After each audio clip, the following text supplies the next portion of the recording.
Hello అందరికీ, welcome back to టాడ్ kitchen.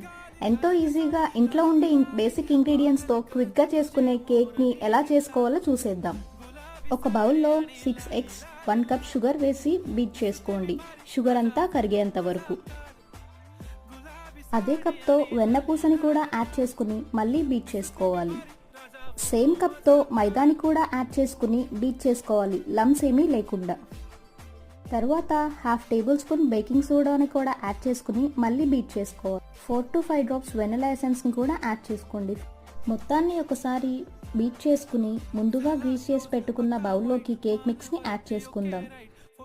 Air bubbles ఏమన్నా ఉంటే పోవటానికి ట్యాప్ చేయండి. ముందుగా ప్యాన్ మీద ఇసుక లేదా సాల్ట్ వేసుకుని ప్రీహీట్ చేసుకుని కేక్ బౌల్ పెట్టుకుని 40 to 45 మినిట్స్ మీడియం ఫ్లేమ్లో బేక్ చేసుకోవాలి.